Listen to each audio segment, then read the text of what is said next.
Yeah, welcome on this podcast, yeah, Woody. And yeah, once again, we want to thank you for joining. Yeah, the overview of the ATM, I'm just gonna say it, and when you confirm on the information that I have in front of me. The ATM is a faith-based national party and established to create and develop a decolonized, modern, healthy, and happy, functional, democratic, fair, and prosperous society that prides itself in integrity and inclusivity.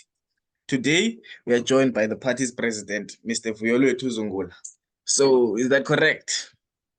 Yeah, 100% correct. Okay, thank you. Tell us a bit about yourself. So I'm the president of the ATM. Currently, I'm not studying at the moment. I'm just waiting for the elections to pass. After the elections have passed, then I will register for my PhD.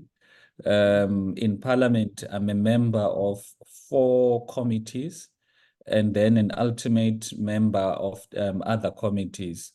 What we believe in the ATM is a new type of leadership that is there to change things in our country, because the root causes of our problems is the type of leadership that is there. We don't have servant leaders, we don't have independent leaders, we don't have visionary leaders. It is our view as the ATM, with servant leadership, visionary leadership, and people-centric leadership, we are going to have a new type of South Africa, because those leaders are going to be able to change things around in our country and just make sure that South Africa gets to be transformed to be a better country. Okay. Yeah. What is the African transformation movement all about? It's all about transformation, basically, where we believe that in order to create this modern, happy, functional society that we're talking about, there needs to be transformation. Transformation of the economy. In how the economy is structured now, it is no different from how the economy was structured during the times of apartheid. Because during the times of apartheid, we did not have Black people, the African majority, being, participating, especially from a production, industrial point of view. Rather, they were just merely consumers of whatever that was produced by the big industries, which were predominantly white-owned. Currently, if you look at the JSE, it is 97% white. That speaks to the unfortunate reality of how the economy is structured. If you look at the big companies that are dominating the economy in our country, they're also big white companies. So what we want as the ATM is transformation in the context that we need to change the manner in which the economy is structured, so that it is not an economy that allows a participation of a few handful people or families. Rather, it is an economy whereby people get to participate in their masses. So that is why we are making proposals to say the government currently now spends 80% of their, I think it's 2.8 trillion budget per annum on big business instead of SMMEs. We're moving as an ATM to say 50% of that needs to go towards SMMEs. And we're also moving that we need to have, we need to open factories in all districts, so that the basic goods that are consumed by the people in the different localities are goods that are produced in those different localities, so that we don't have an economy that is circulating in certain districts. You know that the economic hubs of our country is going to be Cape Town, is going to be Johannesburg, is going to be Durban. But once you have factories across the country, whereby you have people in the different localities participating in the economy, especially by producing the local goods, it means you are going to have the money in our country, the economy of our country, circulating in the different areas. again, what that going to do is that it's going to perhaps assist, because there's a lot of migration that is going towards Gauteng, because people are searching for better opportunities. But now you find that Gauteng is not coping, because in terms of the size, it is the tiniest province, but in terms of the numbers, it has the most number of citizens in the country. So that is why there's problem in terms of human settlements, provision of services to the people. So once now you are able to change all of that by making it profitable for people to stay in their different localities, find opportunities in their different localities, then the economy is going to be an economy that is circulating all over the country. And then the last thing on this issue here is ensuring that from an economic point of view, all government contracts or tenders that are below 10 million rands are set aside for SMMEs. That will actually help SMMEs to have to be able to get preference in terms of the economy. So from that perspective, basically, we believe these are the avenues that would create jobs for citizens and diversify the players in the economy and break down the monopolies and the oligopolies in the economy. That way, our economy is not concentrated in a few cities, on a few families, but it's an economy that is spread across the country, spread across the different citizens in our country. Oh, so mainly this transformation is about industrialization, and hearing from what you said, I think you also support land expropriation in a way. Is that correct? Yeah, definitely. The reality, which we must never stop talking about it. Number one, land was not freely given to people that are currently owning the land. Land was expropriated from the people. It was expropriated with bloodshed. It was expropriated with violence. Now, it is our view as the ATM that there must be expropriation without compensation, and the land must go back to its original owners. The people that the land was taken from is the people that the land needs to go back to. And secondly, that land must be utilized to, to create value for the people. And when we're talking about land, we're not only talking about agricultural land. There's different types and forms of land. There's residential land, there's agricultural land, there's even the ocean economy, whereby people, when it comes to the question of the land, needs to realize ukuba there's different types of land. People must not be made to just focus on the agricultural land. And again, it is our view as a party that you can't move on and want to build a just society if you don't correct the wrongs of the past, particularly with land disposition. And again, we need to correct that more than 85% of the land is in the hands of the white minority. And the other small percentage of the land is whereby the African majority is concentrated in. So that is what we are trying to correct, because we want to live in a just society. A just society means that we need to correct the wrongs of the past. Okay. So like aren't you worried of how it would influence, for example, the GDP of the country, food security of the country, should that take place? Like, what influence would that have on the GDP of the country, as well as the food security of the country? Is that like, will that improve it, secure it, or will there be problems when moving like that? Because like now we're placing people who went in such positions to these positions. Yeah, it's going to have a positive impact. Land expropriation without compensation is going to have a positive impact in our GDP when it comes to food security, because from a GDP point of view, once you've got many people that are actively participating in the economy, that creates competition amongst the different suppliers of produce or whatever goods that are coming from them. Now that is going to stimulate the economy and grow the economy, because the economy can never grow if it is concentrated amongst very few hands. And those few hands, instead of investing or reinvesting in the economy, they take whatever profits and money they make and they invest it in other economies. But once you've got different players, which is now the owners of the land, being able to participate meaningfully in the economy, it's going to have a positive spin-off. When it Okay. comes to food security, it's going to have food security, and the cost of food prices is going to again have a positive impact, because you need, as a country, to have a food security program that is anchored on the people.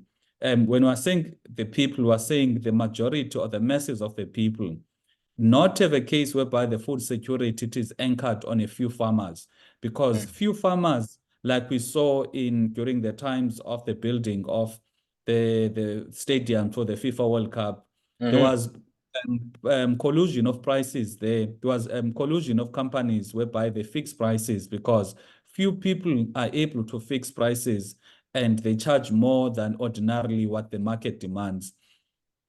But once you've got a case whereby you transform the economy, you have many people that are there, diverse people that are there, then you make it difficult for price collusion to actually take place.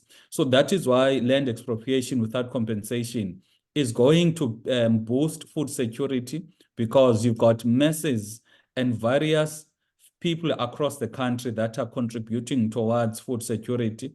It's also going to reduce the cost of food prices, because it means you are going to have now people in our country actively participating in terms of production. And once you've got many and different suppliers in that sector, in fact, in any sector, the outcome of that, as economics teaches us, is that you are going to reduce now the prices, because the reason why prices are high is that once you've got few suppliers and a high demand, the prices is going to be high.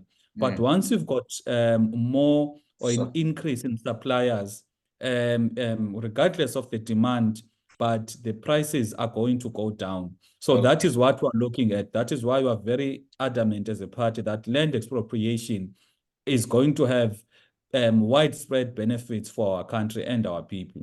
Okay, I thank you. Totally understand. So now on to the manifesto. Could you please give us like a 2-minute summary of the manifesto? Critically for us, the manifesto is all about empowering South Africans so that you've got independent South Africans who are able to participate in the economy. That is why the priority of the ATM is the mass economic participation of citizens in the economy. We want the economy to be structured in a manner that allows citizens to be active participants. That is why we're talking about the transformation of the township economy, so that the townships are not the places where you find taverns, bars, and places whereby people are smoking, and all of those things. But it must be areas whereby there's a lot of economic activity of citizens, not economic activity of foreigners who are coming from outside of the country, but they take over the most smallest economic opportunities from our citizens who are basically the most poor and marginalized and vulnerable. So that is the first issue, Ukuba. Our priority is to get South Africans to be economically active. Then the second issue, it is whereby you are saying, from an agricultural point of view, we are saying one household, one farm, in the context that we want each and every household in our country to be able to have a garden or a farm whereby they can be able to produce something, so that we eat organic food, we eat, as South Africans, food that has been produced by us. And we've got a food security program that is anchored on the people. And then we're also saying, linked to that, is the question of education, whereby you are of the view that there needs to be a skills-based education system, whereby we skill our young people to be able to have skills that are required by the economy, so that by the time they leave matric, the skills they have are able to plug into the gaps as required by the economy. So that is what ATM in a nutshell is talking when it comes to the issue of education and also the question that our education system needs to be anchored on the mineral wealth, because we can't live in a country that has got gold, diamonds, and all of these minerals. But you find that South Africans, especially Black South Africans, do not have any interaction or interface with those minerals. That is why we have these minerals, we export them as raw as they are, and they are later sold to us in very high prices. So our education system must be anchored on our mineral wealth in order to equip young people to be able to make a living by the skills that they've acquired by the education system. Okay, I hear you. So the question is the morality without religion? I would like to use the word spirituality Oh, in our understanding that, spirituality is more inclined to influence the consciousness, the morality of the people. We're of a view as the ATM that once you speak about spirituality, spirituality then leads to a conscious society, a society that is conscious about their actions, conscious about what is right or wrong, conscious about our values, our norms, our traditions, what we deem to be fit, what we deem to be correct for society. That then influences our conduct, because once you've got a spiritually conscious society, then the conduct will be different from a country whereby there's death of consciousness and spirituality. It oh, is our view as a party that once you have now a society that is driven by spiritual values such as Ubuntu, servant leadership, and peace, you then now going to have a society whereby people are going to work together, people will not be at war with each other, and generally leaders, they are going to use their position in leadership to advance the interests of the greater good instead of advancing their own narrow personal interests. So that is why, in our view, the issue of spirituality is critical, primarily because we're of the view as the ATM, Kuba, we are here as a country. Yes, we do have borders. We do have a name for the country. We do have, a structure, an administrative structure for our country. But the question that we need to ask ourselves, do we have an identity as South Africans? Do we have a character that defines South Africans? Do we have that thing whereby if a person is coming from another country, they want to become a South African, and above the identity document, but what is the character that they need to embody? What are the values that they need to embody so that they're not only South African by mentor of having the documentation, South African documentation, but they are also South African by set of values and the moral character. So that is why we believe that through spirituality, we are going to then have a case whereby we build the moral character of South African.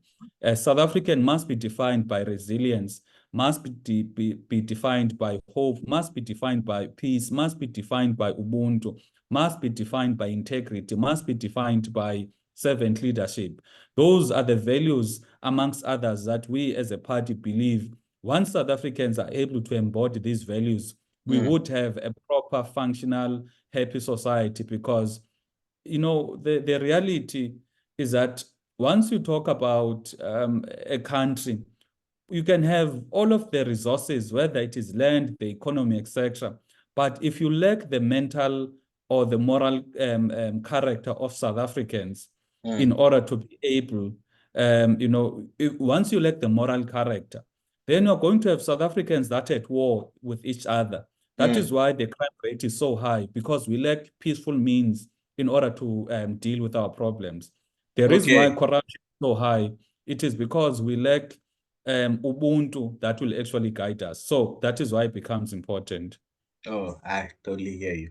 So, does the party still stand on its stance of death penalty? Yeah. Jagwet, death penalty is here in our country. People can say there's no death penalty. But if you are going to have 85 people that are murdered on a daily basis, the death penalty is there. The only thing that is not there, it is a death penalty for the criminals that are subjecting majority or subjecting 85 South Africans to death on a daily basis.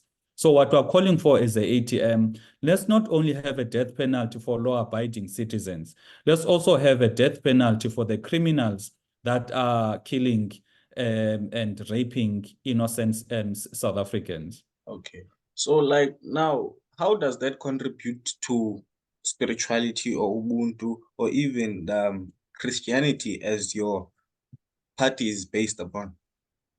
Look, there's always, in any institution, whether it is spirituality, it is Christianity, it's Ubuntu, or it is faith, the question of law and order will always be there.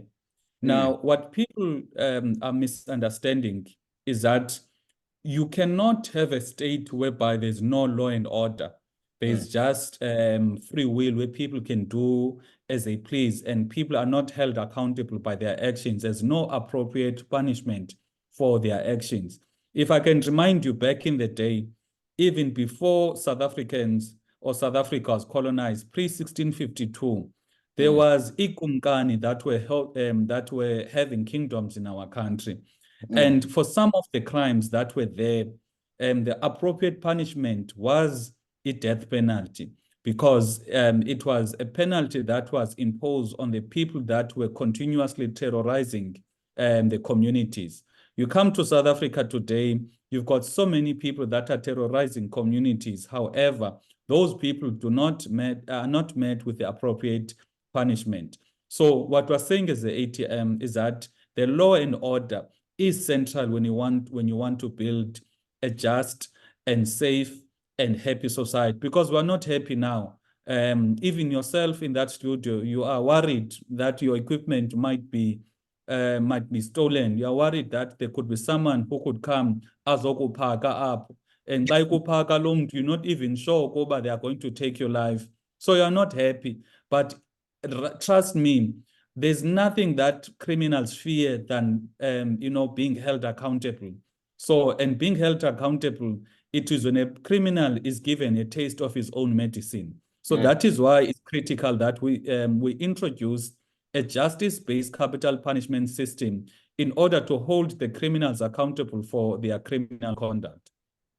Okay. Now my question is, why not increase security? Because I see a lot of bloodshed in that in the courtrooms and in the future of South Africa should we proceed that way. And yeah. There's bloodshed now. 85 people being murdered on a daily basis. It is a big bloodshed as we speak now. There are people that leave their homes and they kiss their babies, and hug them as if they are not going to come back because of the nature of those crimes. You've got, especially in Gauteng, hijackings are very high. The issue of rape is very high. So South Africa, my brother, is a country whereby there's a lot of bloodshed. If you can compare South Africa now with how Afghanistan was in 2021, and Afghanistan was in a war, 10,000 civilians were killed in Afghanistan in 2021, and 27,000 South Africans were killed in South Africa last year. And South Africa was not in a war, Afghanistan was in a war, meaning the amount of civilians that are killed in South Africa are more than the areas or places whereby there's actual war. So this death penalty that we're talking about, you are just going to be dealing with the people that have got no care or no regard for the right to life of other people. You're not just going to go out and want to punish people for just walking. You are going to be punishing the people that have taken the life of others. That is why it becomes important that we place so much value on the life of South Africans, to an extent whereby a person knows, should they take a life of an innocent South African, even themselves, they can't hide behind a constitution that protects them, whereas they do not protect the right to life of others. Okay, now why not improve security, man? And also, in the cases of unlawful arrest, or maybe, the person is not really at fault, but like through, manipulation of evidence and even being set up. Like, what about scenarios like that? Have you guys even thought of such things? Definitely, definitely. The question of the death penalty, it is not the only solution Mm, when it comes to dealing with the issue of crime. To deal with the issue of crime, you need to have a multi-pronged approach, which includes getting South Africans economically active, because we know there are some instances whereby people are driven by poverty and unemployment for mm, them to take part in criminal activities. Others are driven by substance abuse mm, to take part in criminal activities. And then there's the pure criminality. I'm mm, sure you've heard of abantu kuthiwa zinkabi, mm, abantu whose sole work it is to kill other people. You mm, can't surely tell us ukuba we need to protect such people. mm, Abantu whose core mandate baphilela ubulala abantu, ngoku thina we need to be apologetic about defending innocent civilians, innocent South Africans from mm. such criminals. That is what we don't agree with as the ATM.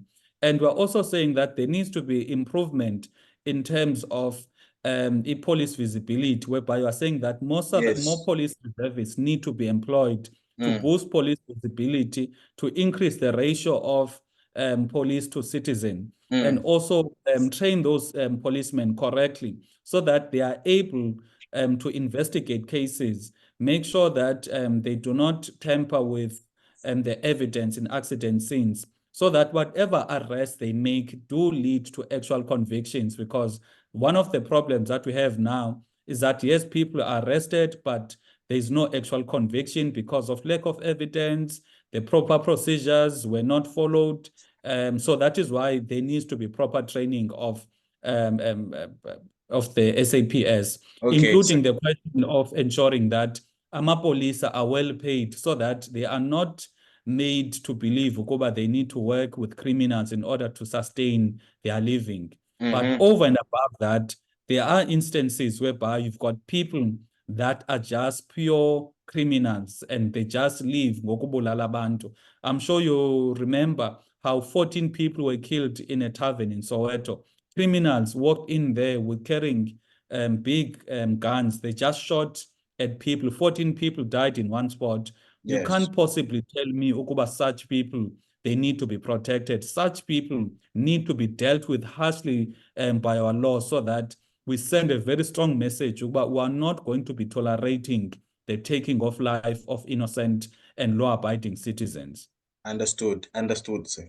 Okay. Next question is, what is your stance on traditional leadership? Isn't the Zulu receiving more special treatment than any other kingdom in South Africa? We're of the view as the ATM that the royal leadership needs to be given a meaningful role in the governance Mm, of abantu in our country, because abantu ngabenkosi, abantu ngabantu bekumkani.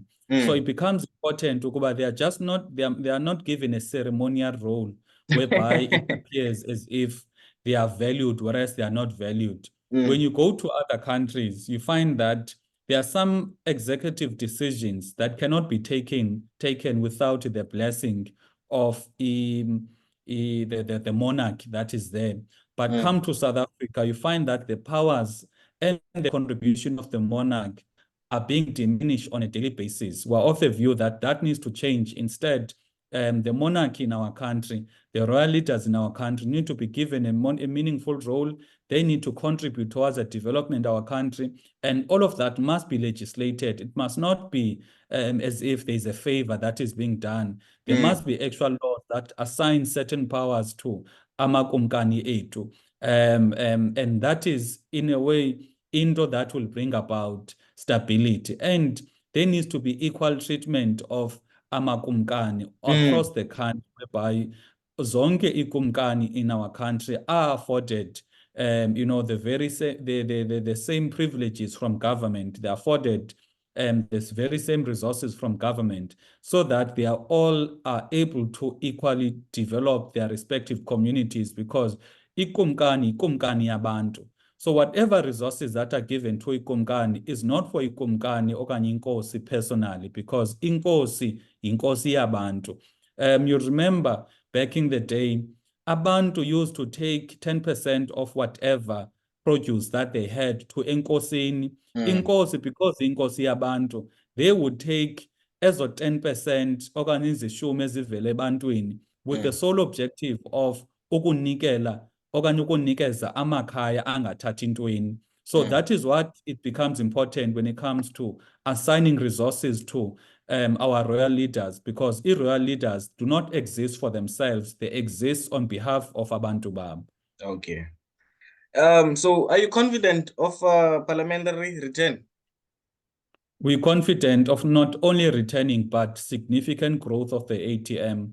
ATM for the past 5 years has shown ukuba it is a party that is in tune with what South Africa needs. We've managed to deal with the bread and butter issues, whereby people are like, this is what we need in parliament. Our voice in parliament has become so strong to an extent whereby other people were like, you are the official opposition because of what you are advocating for as a party.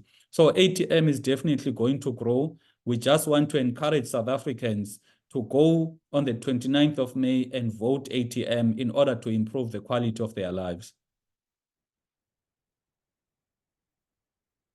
So if there are undecided voters watching this video, how would you encourage them to vote? And more especially, like encourage them to vote for your party, to be specific? Yeah, critically, we just need to bring about this truth to say, South Africa is a country that is governed by democratic means. Democratic means whereby people themselves choose who becomes their leader. The bottom line here is that there'll always be a government, whether you like it or not. Now, it is in your interest as an undecided voter to vote or to put into government a party or a leader that you share the same values with or you share the same interests with. And you need now as a voter to look at the track record of the leaders or the parties in government. Check what they've been saying, check what they stand for, check what they want to bring in our country, check what they want to bring about as a change in our country. And that will actually help you to make a decision to say, this is what I'm going to be voting for. So in a nutshell, that is the importance of voting, because when you vote for your own interest. People, especially abantu abamnyama, need to take some lessons from the white minority, whereby as minority as they are, but when it comes to voting, they don't play around with that power of voting. That is why during the days of voting, you are going to see elderly people with their camshares outside the voting stations, wanting to exercise democratic right. And then after, what is important about voting for ATM is that it is solution orientated. It does not believe in the politics of spectacle and personalities. It believes in the politics of ideas, because it is only ideas that will change things around for our country. So a vote for the ATM is a vote for a solution to whatever that is going wrong in our country. Okay, so any final message to our viewers? People must vote for ATM, most importantly. They need to encourage their citizens, their friends, their girlfriends, their boyfriends, their families, their colleagues to also go out and vote for ATM, because it is a party that is genuine about improving the plight of South Africans. We as a party, we are funded by our own members. And this is something that is very important, because whoever funds you controls you.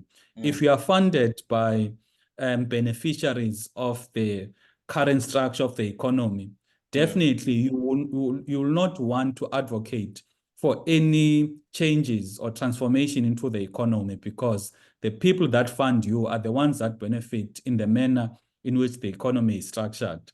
So that is why in our view as a party, it becomes important for citizens to actually go and vote for representatives of the people, not proxies of capital, proxies of big business, because majority of our parties in our country, they are not representatives of the people.